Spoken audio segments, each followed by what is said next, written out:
حدیث نمبر 6114، حضرت سعد بن ابی وقاص رضی اللہ عنہ بیان کرتے ہیں کہ میرے متعلق 4 آیات کریمہ نازل ہوئی۔ اس کے بعد حسب سابق حدیث ہے، شعبہ کی روایت میں یہ اضافہ ہے کہ جب لوگ میری ماں کو کھلانا چاہتے تو لکڑی سے اس کا منہ کھول کر اس میں کھانا ڈالتے۔ اس حدیث میں یہ بھی ہے کہ حضرت سعد رضی اللہ عنہ کی ناک پر اس نے لکڑی ماری جس سے ان کی ناک پھٹ گئی اور وہ ہمیشہ پھٹی رہی۔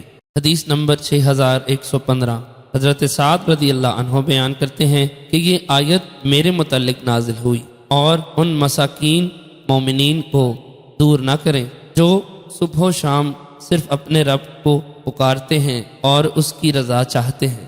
سورۃ الانعام آیت نمبر 52۔ یہ آیت 6 مسکینوں سے متعلق نازل ہوئی۔ میں اور ابن مسعود رضی اللہ عنہ بھی ان میں سے تھے۔ مشرکین آپ سے کہتے تھے کہ آپ ان لوگوں کو اپنے قریب کرتے ہیں۔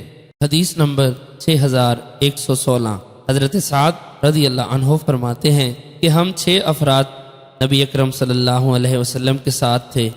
مشرکین نے نبی اکرم صلی اللہ علیہ وسلم سے کہا، ان لوگوں کو دور کر دیجئے، یہ ہمارے سامنے آنے کی جرات نہ کریں۔ حضرت سعد فرماتے ہیں میں اور ابن مسعود رضی اللہ عنہ بھی ان میں سے تھے۔ ایک شخص قبیلہ حذیل سے تعلق رکھتا تھا، ایک حضرت بلال رضی اللہ عنہ تھے اور 2 دوسرے آدمی تھے جن کے نام میں نے نہیں لیے۔ رسول اکرم صلی اللہ علیہ وسلم کے دل میں جو آیا سو آیا، تو انہوں نے اپنے دل میں کچھ سوچا، تب اللہ تعالیٰ نے یہ آیت نازل فرما دی۔ ترجمہ: اور ان مساکین مومنین کو دور نہ کیجیے جو صبح و شام اپنے رب کو پکارتے ہیں اور صرف اسی کی رضا چاہتے ہیں۔